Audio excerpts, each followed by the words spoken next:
In today's video, we're going to be taking another deep dive into the hurricane season. I want to mention a couple of things. We uploaded our first vlog that you can check out in the top right corner of your screen or the description and pinned comment down below. So many of you have been enjoying that video.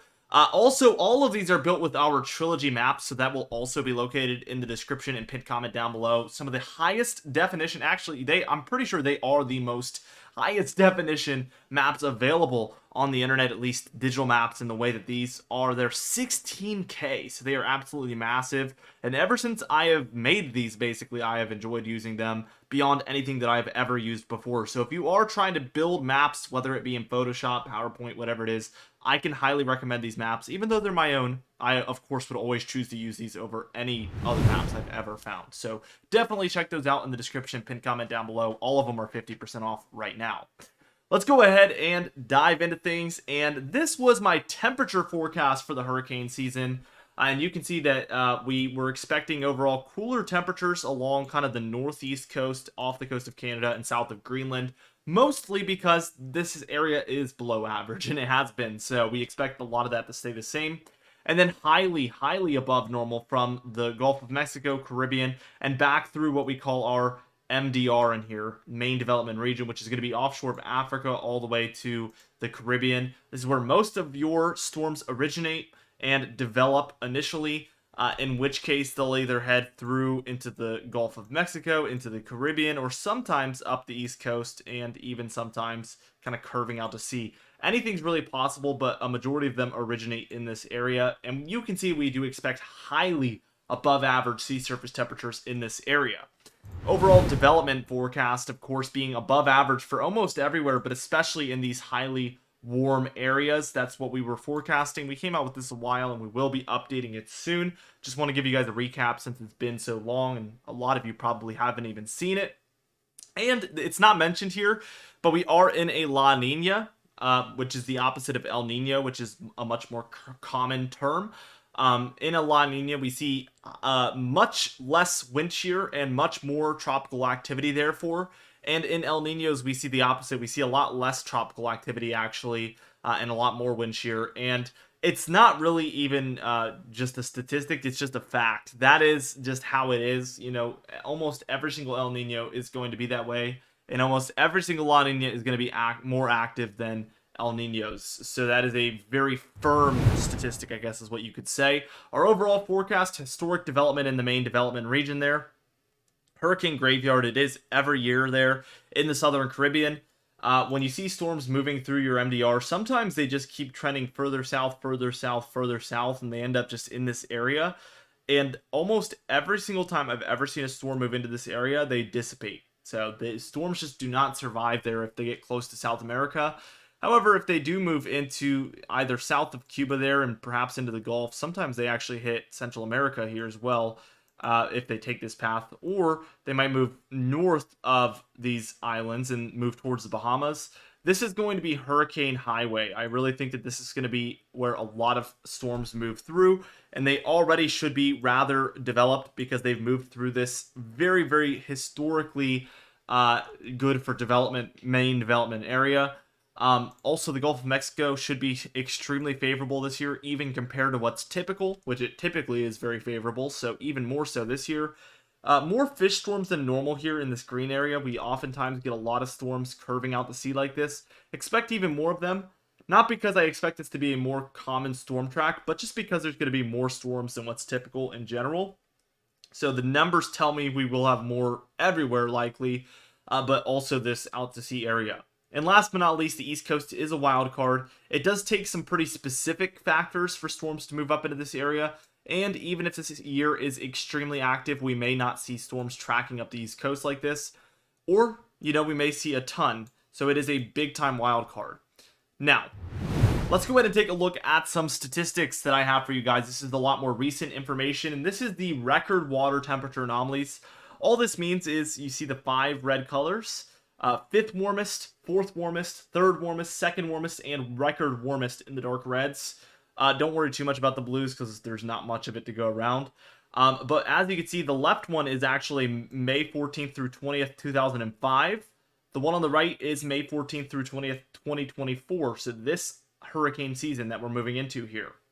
As you can see on the left, we had some very warm temperatures in here. A lot of these areas being either the third or second warmest on record, if not the third, fourth, and fifth warmest on record. But when we look at 2024 here, a majority of this main development region, for short we call that MDR in here, I would say over half of this area is the single record warmest that they have ever been on record. So substantially warmer than that very active 2005 year. And in fact, most of these areas are warmer than every single year in recorded history. So definitely, this is not a joke. This isn't a typical just warmer than normal year. No, we are seeing things that we have never seen before out there in the Atlantic, and even worse, in the areas that matter is where we're seeing it.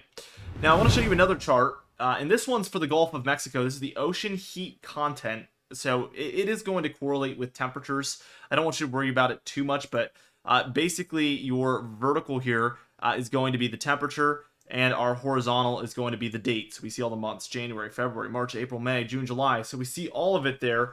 And all of these years are, we can see 2013 through 2022.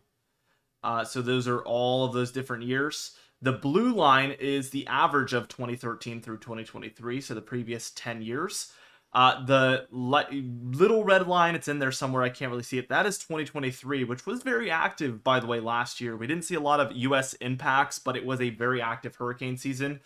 Can't really see it, so we're not going to talk about it too much, but it isn't at the highest, really. We saw it on the higher end for the peak of the season, but for this time of year, it wasn't really that high. But when we look at 2024, which is the big red line here, you take the average and look at the separation that we see here. It is so far above average from any other year in the past 10 that it's just not even with the group. It's not even close.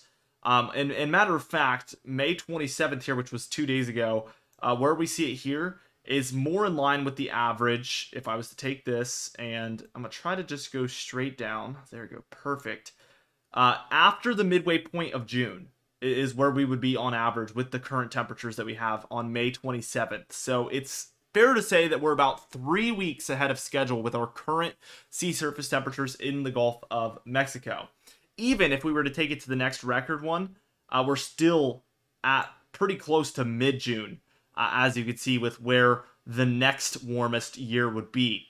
And in some years, the coldest of the past 10, we would be looking at mid-July temperatures in the Gulf of Mexico. Substantially above normal, and by far the warmest we have seen the Gulf of Mexico in the past 10 years. Again, not a joke, very serious stuff. This is unlike anything that we have seen. Let's take another look here. We see this one is for the Southern Caribbean, actually, which a lot of storms do move through here. Again, that is kind of a graveyard on the southern end. But I wanted to show this one because of just how substantial this one is as well. At May 27th here, we see right here, the next warmest year would be actually maybe 2023, but we would be looking at mid-July levels on this one as well. And if we're looking at averages, we're looking at actually mid to late August levels of temperatures that we are currently at in the Southern Caribbean. Again, part of that kind of main development region area.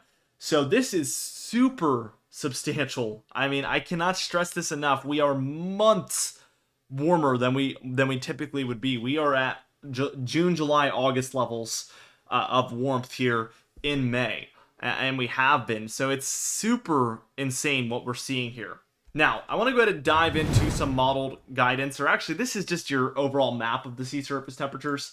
So as I was talking earlier, this is that La Niña, by the way. So typically in an El Nino, you'd have a lot of red in this equatorial Pacific area. And in a La Nina, we see a lot of blues and greens, and we see it there. It's very young. It's brand new, and we're going to see it worsen over time is the estimate right now. But what really jumps off the screen at me here is the lack of blues here in the North Atlantic. I mean, look at how much red we have to deal with here. So let's zoom in to the North Atlantic, and we see just the insane levels of warmth out there in the Atlantic. Again, there is some cooler areas to work with here offshore of the Northeast and some of Canada.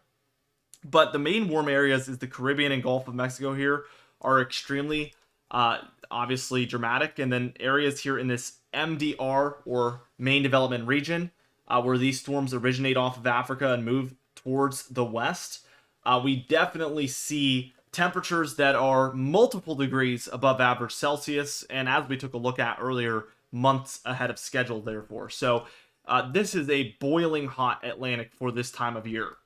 Still a lot of room for warming as well. And then here's a zoomed in look at the Gulf of Mexico here, where we're seeing a lot of dark reds, especially here near Mexico and Texas, and then offshore of Florida here.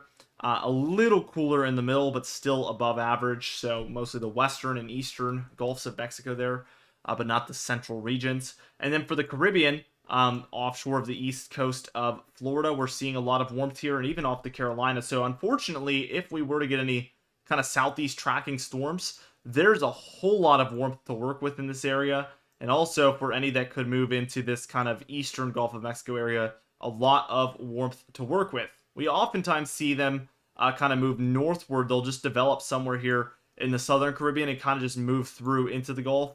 Still a lot of warmth to work with. It would be very hard to pinpoint a track of a potential tropical system that wouldn't have a lot of warmth to work with. It would have to pretty much develop in the Caribbean and then head out to sea here. And even then, I'd say there's more warmth than cold. So yeah, looking very favorable here. As we take a look at the 7-day change, this is how things have changed over the past 7 days. We see that the Gulf of Mexico and Caribbean have actually warmed over the past 7 days, and offshore of the East Coast has also done very substantial warming. We've actually seen a little bit of cooling here in our MDR, which is pretty telling because it is still very warm, as we just saw. So the fact that this area has cooled over the past 7 days shows us that it was even warmer than it is now. So a lot of change can occur, of course, but we do expect things to stay relatively warm as they have been. Here's your Niña 3.4 index. So this is exactly what we measure El Nino with. Anything above this positive 0.5 line is considered to be an El Nino, which we'll do an up arrow for. Anything below this line is considered to be a La Nina, which we will do a down arrow for. And anything in between is called a La Nada, or basically neutral ENSO is what we would call that.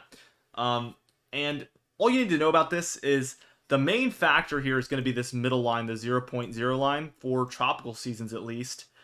Anything below this is going to be considered to not be an El Nino and will favor tropics. So we will see above average tropics below that line. Above it will be considered to be on the more El Nino side of things, and we will see that wind shear start to impact these systems and would decrease favorability. You can see that we have moved below that line, so we are in this more favorable phase, and all forecasts indicate that this is going to drop pretty low, likely below this 0.5 line, and likely even further by the time we're taking a look at August, September, October timeframe, which will be the heart of the hurricane season. So we are going to be in that favorable ENSO phase. Here's the North Atlantic sea surface temperature anomalies, and as you can see, we have actually warmed substantially through the spring months. So we started out April kind of at about plus 0.1, better yet, Celsius. And we've kind of crept up. It's been a little bit of a roller coaster, but now we're at about plus 0.3 here for the entire North Atlantic, which is very substantial for that large of an ocean. Here's the Atlantic MDR, which, as we noted, has kind of cooled here as of late. But we can see this has happened a couple of times here over the past few months, and it seems to always rebound. So this should hover between the kind of positive 0.5 and plus 1 degree mark, which is substantial.